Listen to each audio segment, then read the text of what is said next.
ஹல்லேலூயா. கர்த்தர் நல்லவர், அவருடைய கிருபை என்றும் உள்ளதாக இருக்கிறது. ஆமென். ஸோ எல்லாருக்கும் ஒரு தெரிந்த பகுதி, சிறு பிரயாணத்திலிருந்து நாம் கற்றுக்கொண்டுகிற ஒரு பகுதி சங்கீதம் 23.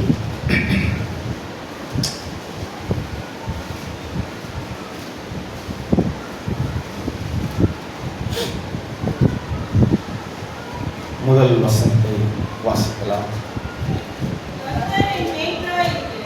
கர்த்தர் என் மெய்ப்பராய் இருக்கிறார், நான் தாழ்ச்சி அடையேன். இங்கிலீஷில், ஆங்கிலத்தில்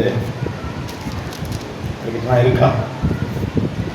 The Lord is my shepherd, I lack nothing. The Lord is my shepherd. கர்த்தர் என் மெய்ப்பராய் இருக்கிறார். சரி, ஒரு கேள்வி. The Lord is my shepherd. கர்த்தர் என் மெய்ப்பராய் இருக்கிறார். ஏன் இதை எழுதின ஆசிரியர் என் கர்த்தர் மெய்ப்பராய் இருக்கிறார் ஏன் என்று எழுதவில்லை?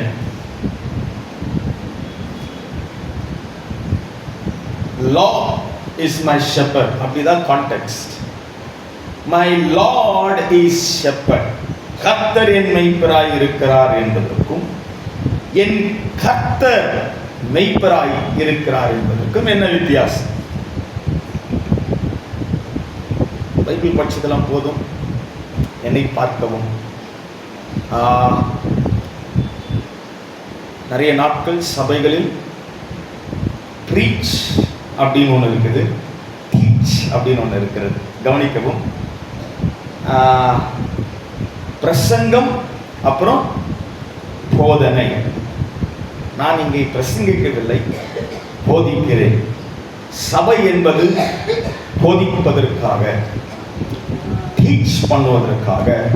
சில நேரம் அது குத்தம் உருவாக்கும், அதை நம் புடமிடும், அதை நம்மை நிறுத்தும். பிரீச் போதனை, அப்புறம் நான் என்ன சொன்னேன்? பிரசங்கம். பிரசங்கம் என்பது வெளியே இருக்கிறவர்களுக்கு, நமக்கு அல்ல. அது தேவனுடைய அன்பை சொல்லுகிறது.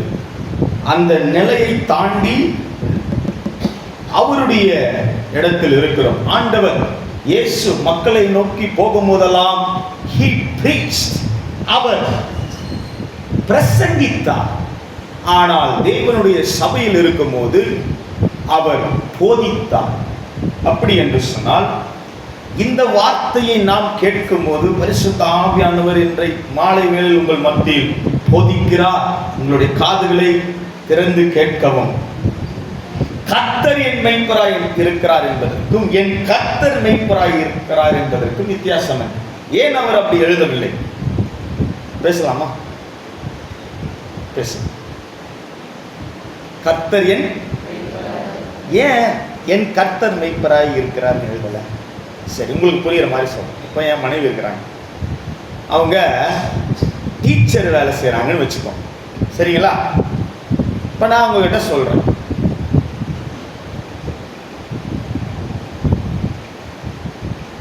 என் மனைவி டீச்சர் வேலையை செய்கிறாங்கன்னு சொல்கிறதுக்கும், என் மனைவி டீச்சர் என்பதற்கும் மனைவி என் டீச்சர் என்பதற்கும் வித்தியாசம் இருக்குது. தெரியுதா? நான் சொல்றது புரியுதா? இப்போ உங்கள் மனைவி வந்து டீச்சர், நீங்கள் என்ன சொல்வீங்க? மனைவி என்ன பண்ணுறாங்க அப்படின்னு கேட்டால் நீங்கள் என்ன சொல்வீங்க? என் மனைவி டீச்சர். மனைவி என் டீச்சர்னு சொல்ல முடியுமா? சொன்ன அவ்வளோதான் இல்ல. அப்ப அதே கான்டெக்ஸ்ட் தான் இங்கே இருக்குது. கர்த்தர் என் மெய்ப்பராய் இருக்கிறார் என்பதற்கும் என் கர்த்தர், நான் சொல்றது புரியுதா? நான் உங்களுக்கு ரெண்டு வார்த்தை வித்தியாசத்தை நான் காண்பிக்கிறேன். ஏன் இவர் அது எழுதல? Instead of writing my Lord is shepherd, but he wrote the Lord is my shepherd. கர்த்தர் என் மெய்ப்பராய் இருக்கிறார், நான் தாழ்ச்சி அடையேன். போக போக நீங்கள் புரிந்து கொள்வீர்கள் ஏன் இந்த ஆசிரியர் இப்படி எழுதுகிறார். இந்த சங்கீதத்தை இஸ்ரவேல் ஜனத்தாருக்கு யூத ஜனத்திற்கு புரியும்படியாய் இதை எழுதுகிறார். மொத்தம் எத்தனை வசனங்கள் இருக்கிறது? 6. முதல்ல இருந்து 6 வசனத்தை வாசிப்போம். பிற்பாடு அதை ஒரு வேத பாடமாய் நாம் கற்றுக்கொள்ளலாம். வாசிப்போம். கர்த்தர் என் மேய்ப்பராய் இருக்கிறார், நான் தாழ்ச்சி அடையேன். அவர் என்னை புல்லுள்ள இடங்களில் மேய்த்து அமர்ந்த தண்ணீர்கள் அண்டையில் என்னை கொண்டு போய்விடுகிறார். அவர் என் ஆத்துமாவை தேற்றி தம்முடைய நாமத்தின் நிமித்தம் என்னை நீதியின் பாதையில் நடத்துகிறார். நான் மரண இருளில் பள்ளத்தாக்கிலே நடந்தாலும் பொல்லாப்புக்கு பயப்படேன். தேவரீர் என்னோடு கூட இருக்கிறீர். உமது கோலும் உமது தடியும் என்னை தேற்றும். என் சத்துருக்களுக்கு முன்பாக நீர் எனக்கு ஒரு பந்தியை ஆயத்தப்படுத்தி என் தலையை எண்ணெயால் அபிஷேகம் பண்ணுகிறீர். என் பாத்திரம் நிரம்பி வழிகிறது. என் ஜீவனுள்ள நாளெல்லாம் நன்மையும் கிருபையும் என்னை தொடரும். நான் கர்த்தருடைய வீட்டிலே நீடித்த நாட்களாய் நிலைத்திருப்பேன். ஏன் ஆசிரியர் கர்த்தர் என் மேய்ப்பராய் இருக்கிறார் என்பதற்கும் என் கர்த்தர் மேய்ப்பராய் இருப்பதற்கும் வித்தியாசம் இருக்கிறது. என் கர்த்தர் நல்லவர் அப்படின்னு சொல்றீங்கன்னா இது பொது. கர்த்தர் எனக்கு நல்லவர் என்பது அது குறிப்பிட்ட உன்னை சார்ந்திருக்கிற ஒரு தனிப்பட்ட அனுபவம்.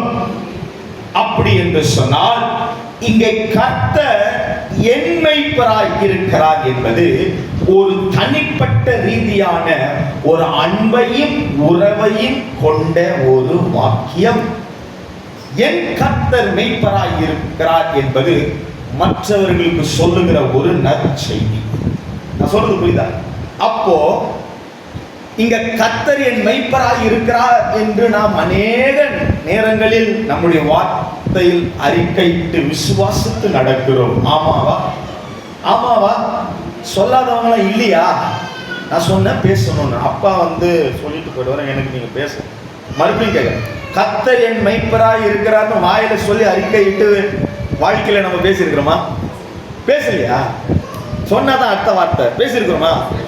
அப்போ எனக்கு அவர் நன்மையாக இருக்கிறார் அப்படின்னா நாம் எப்படிப்பட்டவர்களாக இருக்க வேண்டும்?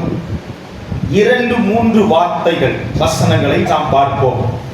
அவர் என்னை புல்லுள்ள இடங்களில் மேய்த்து அமர்ந்த தண்ணீர்கள் அண்டையில் என்னை, அவர் என் ஆத்துமாவை தேற்றி தம்முடைய. சரி, இந்த 2 வசனங்களில் தொடர்ந்து வருகிற வார்த்தை என்ன? என்னை. கவனிங்கள். ஒரு ஆடு ஆண்டவரை நோக்கி என்னை தாண்டி இன்னொரு வார்த்தையை அது சொல்லுகிறது. என்னது? அந்த 2 வசனத்தில் தொடர்ந்து வருகிற ஒரு வார்த்தை அவர். கவனிங்க. அவர் என் மேய்ப்பராய் இருக்கிறாருக்கு அந்த ஆடு இயேசுவை நோக்கி தொடர்ந்து சொல்லுகிற ஒரு வார்த்தை அவர். கரெக்டா? 2ஆம் வசனம் 3ஆம் வசனம் தொடர்ந்து வருகிற வார்த்தை என்ன? அவர். அந்த ஆடு இயேசுவை நோக்கி அவர் அவர் அவர் அவர் என்று கூக்குரலிட்டு கொண்டே இருக்கிறது. கரெக்டா? அடுத்து 4ஆம் வசனத்தை வாசிங்க.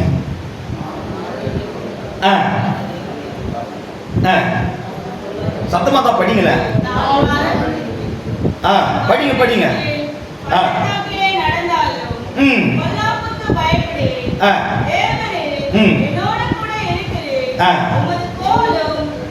இங்க அந்த ஆடு யூஸ் பண்ற வார்த்தை என்ன? நான். கவனிங்க. முதல்ல அந்த ஆடு ஆண்டவரை நோக்கி அவர் அவர் என்று கூப்பிடுகிறது. அடுத்து அதே ஆடு நான் நான் என்று ஆண்டவர் நோக்கி கூப்பிட்டுக் கொண்டே இருக்கிறது. அடுத்து 5-6 வசனத்தை வாசிங்க. என் சத்துருக்களுக்கு முன்பாக நீர் எனக்கு ஒரு பந்தியை ஆயத்தப்படுத்தி என் தலையை எண்ணெயினால் அபிஷேகம் பண்ணுகிறேன். என் பாத்திரம் நிரம்பி வழிகிறது. என் ஜீவனுள்ள நாளும் நன்மையும் கிருபையும் என்னை தொடரும். போதும். முதல் வசனத்தை தனியாக வையுங்க. ஆண்டவர் யாருக்கு மெய்ப்பராய் இருக்கிறார் என்பதை நான் காண்பித்து கொடுக்கிறேன். முதல்ல 3-4 வசனம் என்பது ஒரு பாக்ஸ். அடுத்து 4ஆம் வசனம் என்பது ஒரு தனி பாக்ஸ். அடுத்து 5-6 என்பது ஒரு தனி பாக்ஸ்.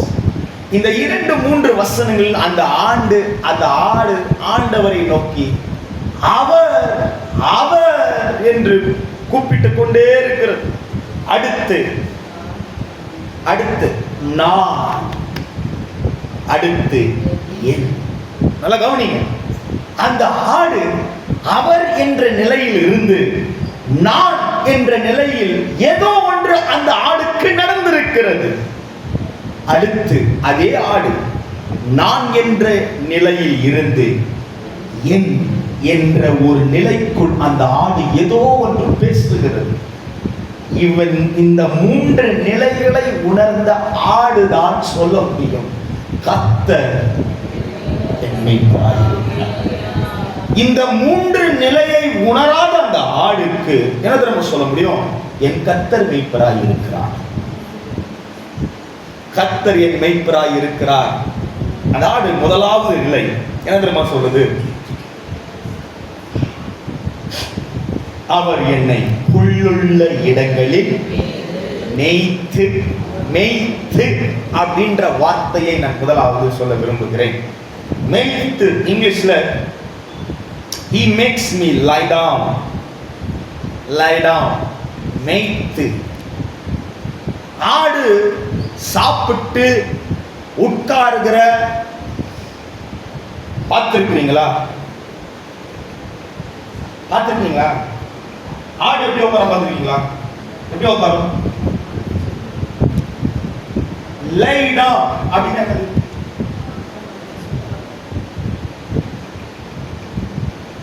அவன் லை டவுன் அப்படின்னா உட்காரு அப்படின்னா உட்காரு சார்ல கரெக்ட் தான். ஆனா லை டவுன்னா என்ன? இங்க அந்த வார்த்தை என்ன சொல்றது? மேய்த்து. கரெக்டா? மேய்த்து. லே டவுன், மேய்த்து. ஒருவர் உட்கார்ந்து சாப்பிடணும்னா சேர்ல உட்கார்ந்து சாப்பிடுவோம், இல்லைன்னா கீழே உட்கார்ந்து சாப்பிடுவோம். இன்னொரு ஒரு காரியத்தை நான் காண்பித்துக் கொடுக்க விரும்புகிறேன். ஆண்டவர் ஒரு முறை ஊழியெல்லாம் செஞ்சு முடிச்சுட்டு ஒரு வீட்டுக்கு வரார். அப்போ ஆண்டவர் சாப்பிடுறதுக்கு உட்கார்றாரு ஒரு இடத்துல. அப்போ ஒரு அம்மா வந்து விலை உயர்ந்த தைலத்தை எடுத்து வந்து ஆண்டவருடைய காலில் பூசினாங்களா இல்ல பாதத்திலையா? அப்ப அவர் உட்கார்ந்தது இருந்த அதனுடைய பேரும் he lay down. அவர் அமர்ந்து சாய்ந்து. lay down என்று சொன்னால் சாய்ந்து உட்கார்ந்து கொண்டு உணவுகிற உணவு. நல்ல கவனிங்க. lay down.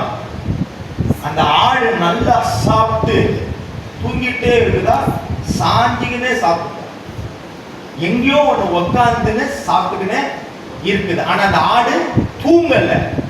நல்லா கவனிங்க. இஸ்ரவேல் ஜனங்களுக்கு புரிய முடியாத இதை சொல்றார் ஆண்டவர். சில நேரத்துல இஸ்ரவேல் ஜனங்களை எப்படி நடத்தினார்? யூத ஜனங்களுடைய முறைப்பாடு சாப்பிடுகிறது இப்படிதான் உட்கார்ந்து சாப்பிடுவாங்க. நல்லா கவனிங்க. சிரிக்க நல்லா இருக்கா? இப்படிதான் உட்கார்ந்து சாப்பிடுவாங்க. தமிழ் கலாச்சாரம் இப்படி உட்கார்ந்து நம்ம என்ன பண்ணுவோம்? உணவை காலில் வைத்து சாப்பிட கூடாது. நீங்கள் சாப்பிடணும்னா அந்த உணவை நம்ம அவமதிக்கிறோம். காலில் என்ன இருக்கும்?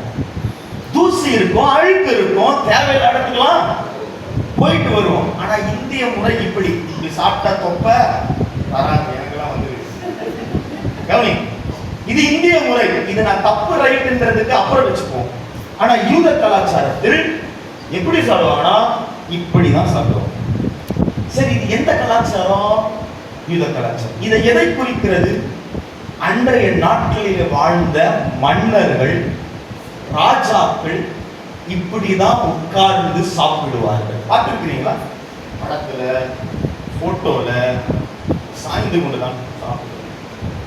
யூத ஜனத்துக்கு ஆண்டவர் அதை தான் சொல்றார். நான் அப்படிப்பட்ட வகையில் நான் உன்னை அமர வைத்து சாப்பிட்டேன்.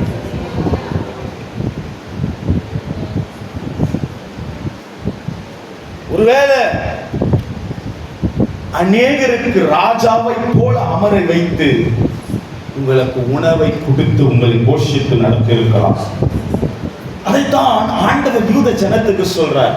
என் ஜனமே, உன்னை புல்லுள்ள இடங்களில் மேய்த்து அடுத்து அமர்ந்த தண்ணீர்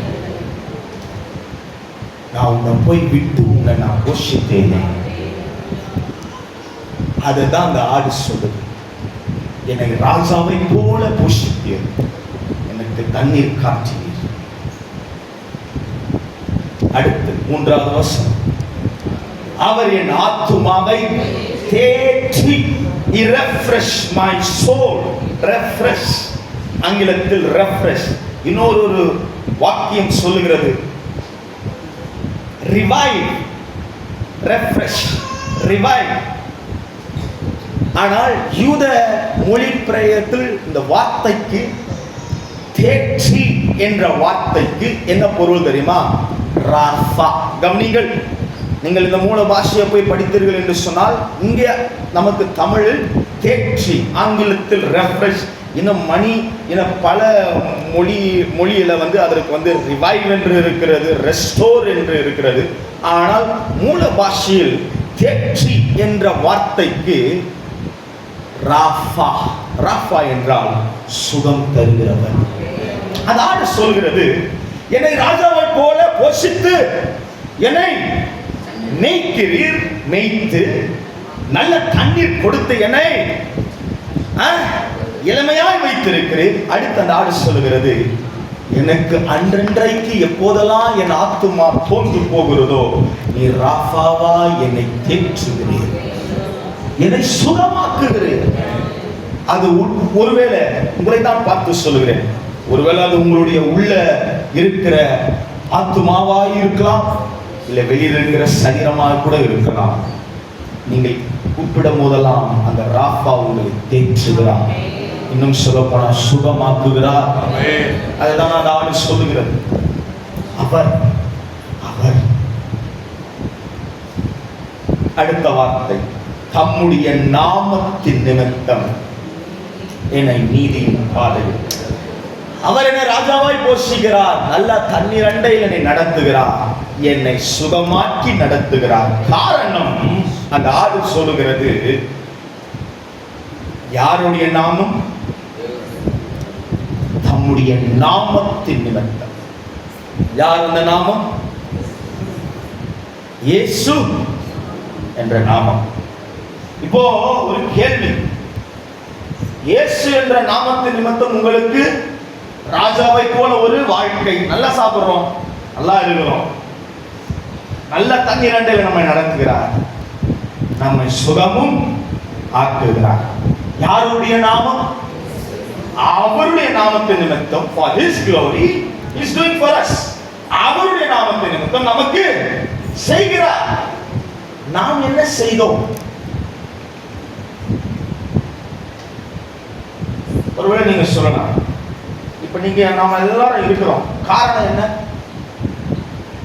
தேவனுடைய சபையில இருக்கிறோம், காரணம் என்ன? இது கூட தெரியாது, ஈவினிங் சர்வீஸ் இருக்குது அதனால இல்ல. சபையில ஏன் இருக்கிறோம்? ஆண்டவருக்குள்ள ஏன் இருக்கிறோம்? ஏங்க இருக்கிறோம்? அவர் நம்மேல் அன்பாய் இருக்கிறார். அவர் நம்மை அன்பு கூர்ந்ததினால், என்னை கண்டெடுக்கிறதுனால் நான் இங்கே இருக்கிறேன். நீங்களாம் இங்க வந்தீங்க. நாம் இன்னைக்கு எல்லாரும் நல்லவர்களா இருப்பதற்கு காரணம் யாரு? ஏசப்பா. அவரால் தான் நம்ம இங்க. இப்போ ஒரு கேள்வி, இயேசு உங்களை நேசிக்கிறாரா? சாரி, கர்த்தர் உங்களை நேசிக்கிறாரா? நல்லா யோசித்து சொல்லுங்க அந்த கேள்விக்கு. பிதாவாகிய தேவன் உங்களை நேசிக்கிறாரா? அதனாலதான் நீங்க இங்க இருக்கிறீங்களா? ஆமாவா? கரெக்டான பதில், ஆனா தெளிவான பதில் அல்ல. பிதா நம்மை நேசிப்பதற்கு நாம ஒன்னும் செய்யல. இன்னும் முன்னாடியும் ஒன்னும் செய்யல, இப்பவும் ஒன்னும் செய்யலாம். பாரு ஐயா கை இப்படி ஆட்டுறாரு, கவனிங்க. நம்ம ஒண்ணு நல்லவங்களா? அதாவது வெளியில பாவம் பண்றவங்க எவ்வளவோ பரவாயில்ல, நம்மளை திருத்தியே நம்ம இங்க உள்ள உட்காந்து எவ்வளவோ அட்டோலியம் விட்டு இருந்தா நம்ம என்னலாம். அதனாலதான் சொல்லுவேன், வெளியே இருக்கிற காட்டுல அயோக்கியம் யாரு? உள்ள இருக்கிறவங்க தான் யாரு? மகா. நல்லா கவனிங்க. அப்போ ஆண்டவர் உங்களை நேசிக்கிறாரா அப்படின்னு நம்ம நினைச்சுக்கிறோம், ஆனா அது அல்ல. வசனத்தை காண்பித்து கொடுக்கிறேன். நான் கள்ள உபதேசம் எல்லாம் பண்ணல, காண்பித்து கொடுக்கிறேன்.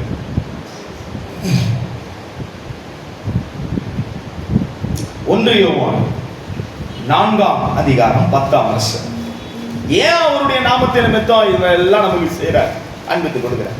1 யோவான் 4:10. சத்தமா எல்லாருடைய காதுகள் கேட்கட்டும்.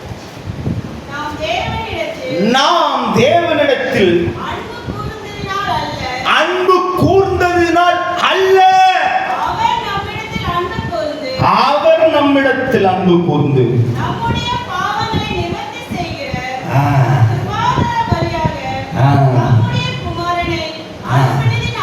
ஹலோ கவனிங்க கவனிங்க கவனிங்க கவனிங்க.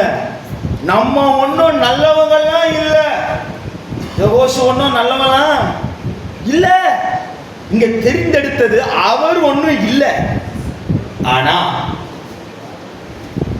அவர் அனுப்பின பிதா எனக்காக அன்பு செலுத்தி ரத்தம் சிந்ததினால் கிறிஸ்து சபையை நேசிக்கிறார், நான் சபையை நேசிக்கிறேன். கிறிஸ்து என்னுடைய பாவத்திற்காக மரித்து என்னை நேசிக்கிறார், இதா அதை அங்கீகரிக்கிறார். நான் சொல்றது உங்களுக்கு விளங்குதா? பிதா என்னை அன்பு கூறுவதற்கு நான் பாத்திரனே இல்ல. ஐ லவ் யூ ஜீசஸ் அப்படின்னு சொல்றோம், ஆனா அதுக்கு பாத்திரவான் அவர். நான் இயேசுவை நேசிக்கிறேன், அதனாலதான் எனக்கு எல்லாமே அவர் என்ன பண்றாரு? இல்ல இல்ல இல்ல, அவரு என்னை நேசிக்கிறதுக்கு நான் ஒன்னும் இல்லவே இல்லை. இன்னும் சில வசனங்களை காண்பித்து கொடுக்கிறேன்.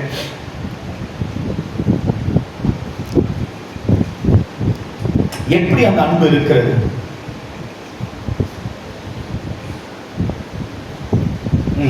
எபேசியர் 1:4.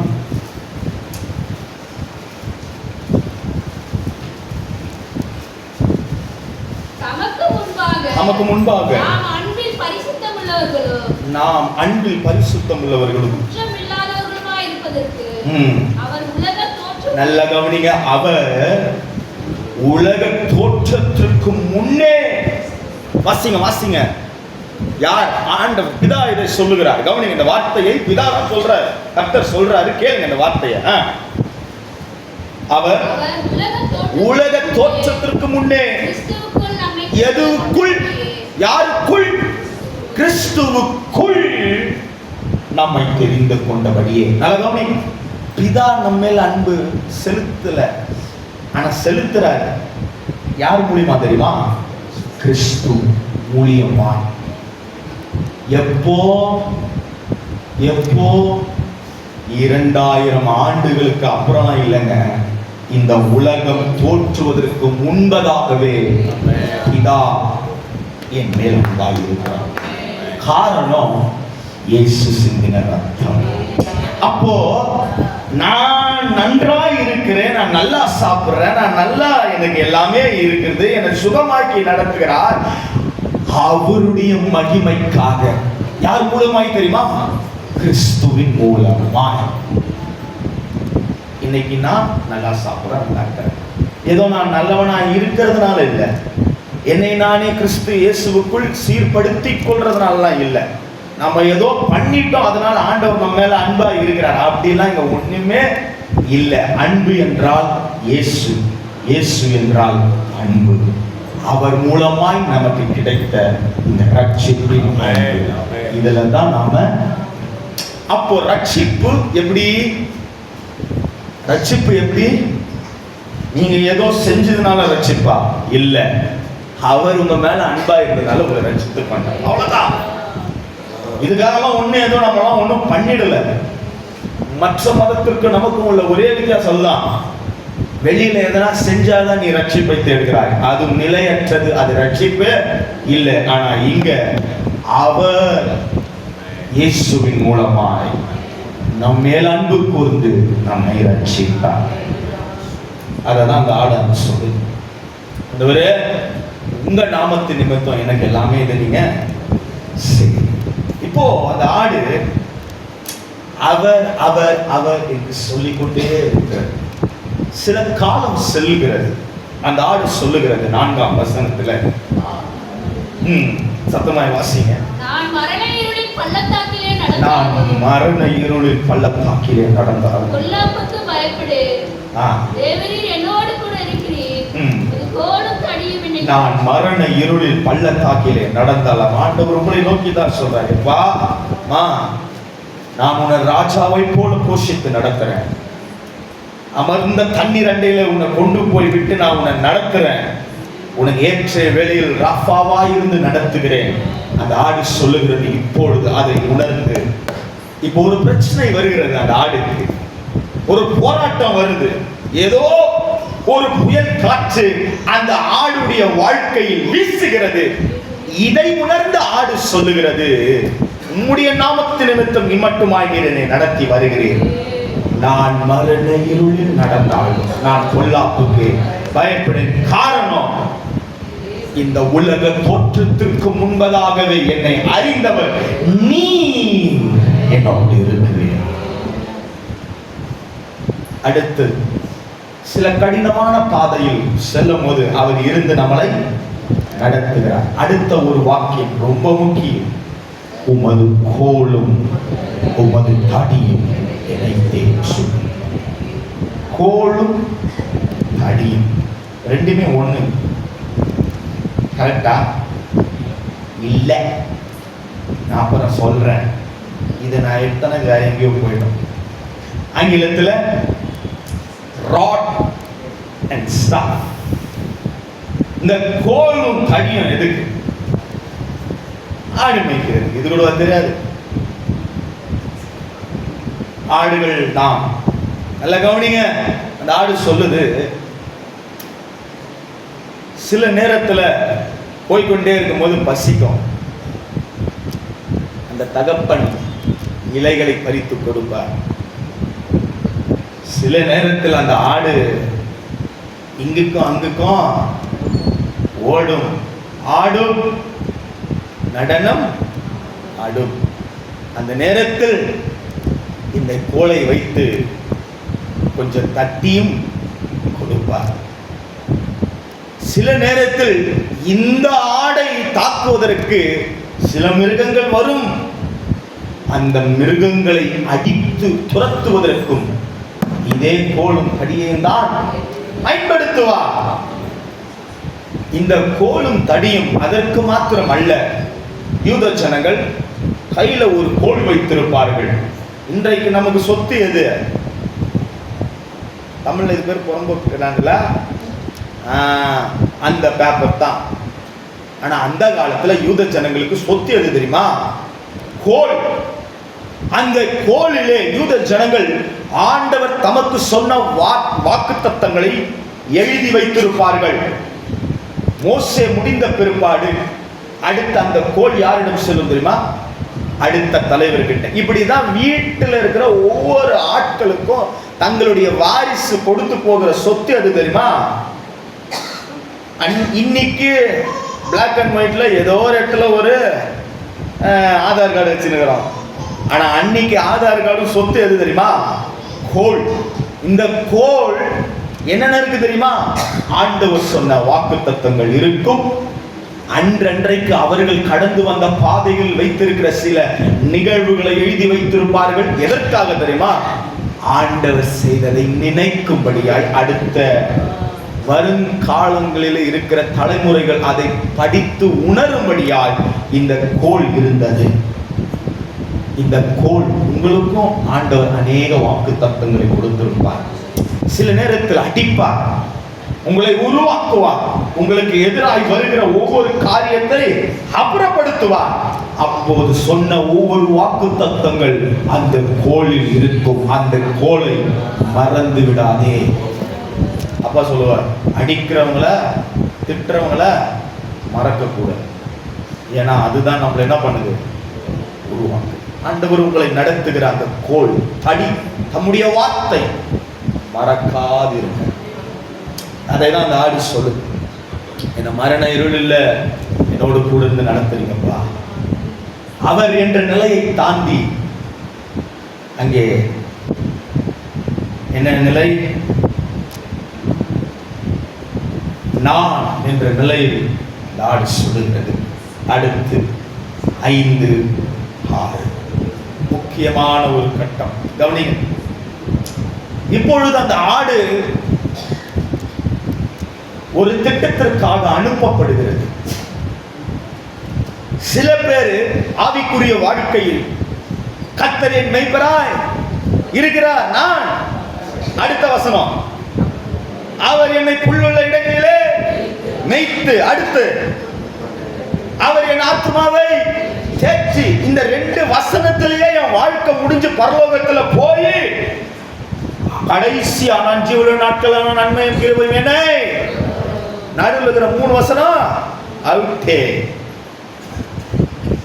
சில நேரத்தில் அந்த ஆடு அவர் என்ற நிலையை தாண்டி நான் என்ற நிலைக்கு வரணும், வந்து ஆண்டவரை பிரஸ்தாபப்படுத்தியே தீரணும். சில நேரத்தில் இந்த உலகத்திலே ஆண்டவர் இந்த கட்டத்தில் இந்த ஆடை விடுவிப்பார். நல்லா கவனிங்க.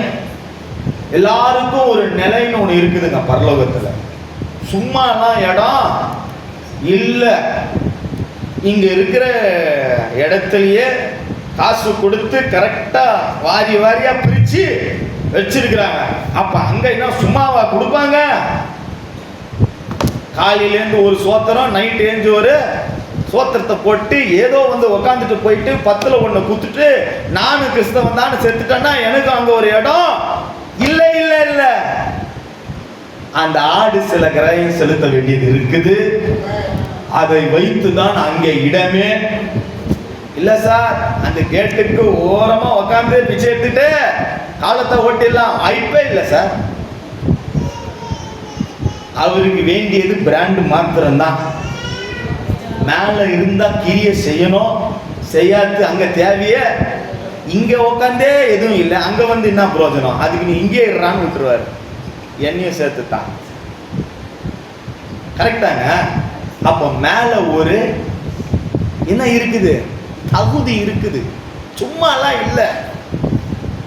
அந்த ஆடு ஒரு பெரும் பிரச்சனைக்குள்ளாக விடுவிக்கப்படுகிறது. ஆடு ஆண்டவர் உன்னைத்தான் சொல்லுகிறார், என் மகனே மகளே, சில நேரத்தில் மரண இருளில் நான் உன்னை அனுப்புவேன். நீ தாண்டணும். நீ தாண்டினாதான் இந்த வசனத்தை சொல்ல முடியும். என் சத்துருகளுக்கு முன்பாக நீர் எனக்கு ஒரு பந்தி ஆயத்தப்படுத்தி. பந்தி எங்க இருக்கும்? பந்தி எங்க இருக்கும் சொல்லுங்க? பந்தி எங்க இருக்கும்? கல்யாணத்தில் இருக்கும். அது எதுல இருக்கும்? டேபிள்ல இருக்கும், மேஜையில் இருக்கும். கரெக்டா? மேஜையில் இருக்கும். பந்தி என்றால் அந்த காலத்துல 3 வகைப்படுது. அதை சொல்லிட்டு நான் முடிக்கிறேன்.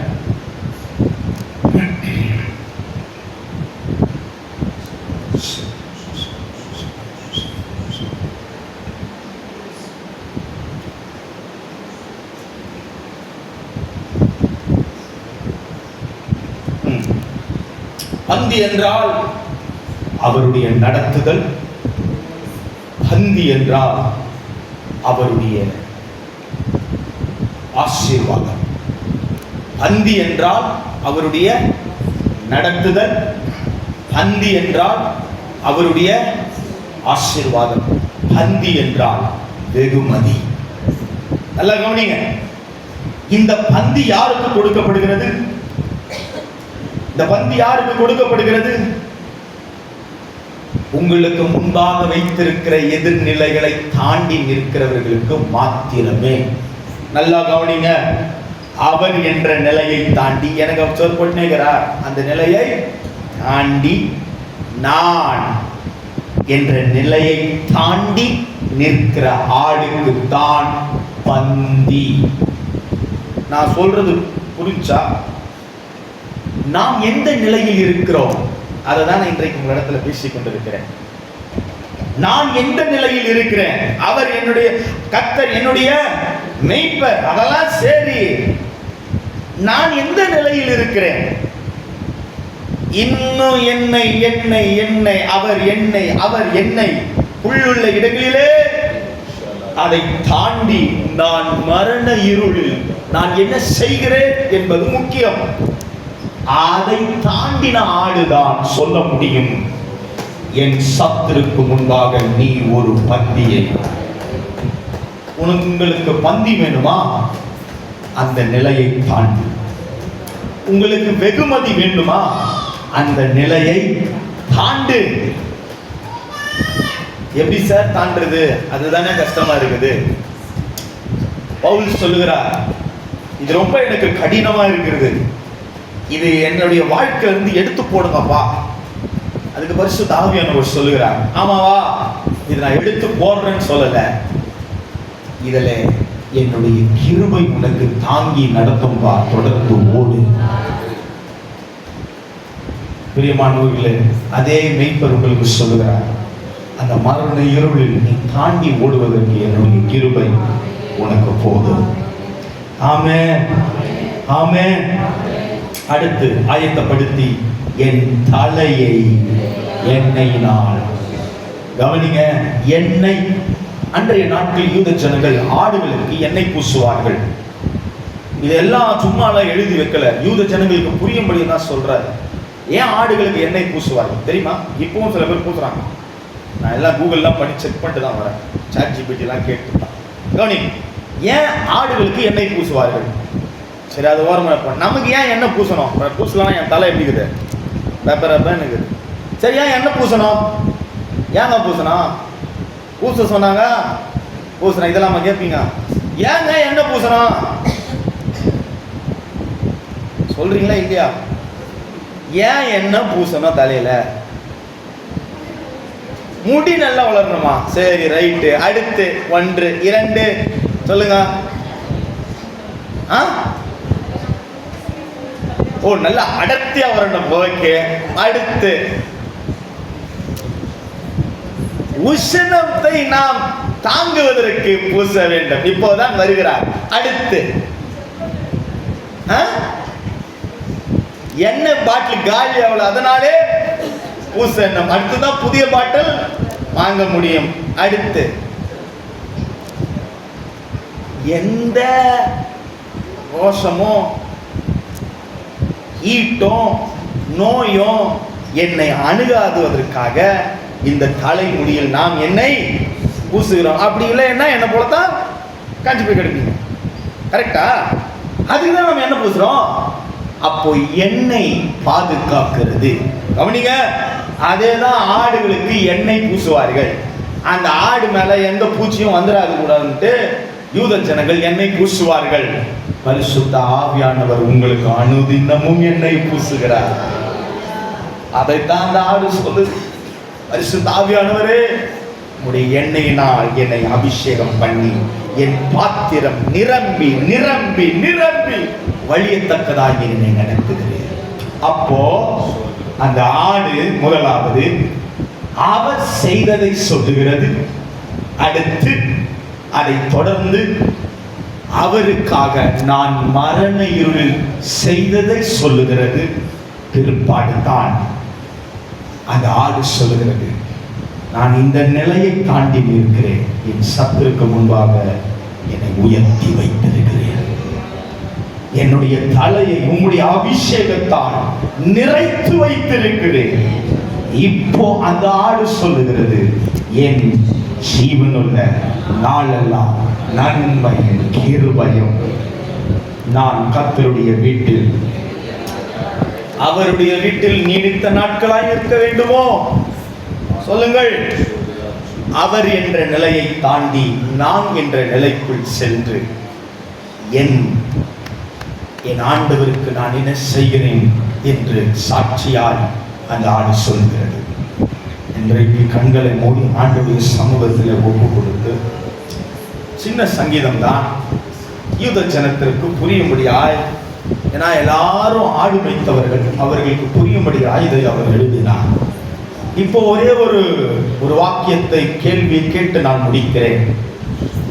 உங்களுக்கு கர்த்தர் என் மேய்ப்பராய் இருக்கிறாரா, இல்ல என் கர்த்தர் மேய்ப்பராய் இருக்கிறாரா?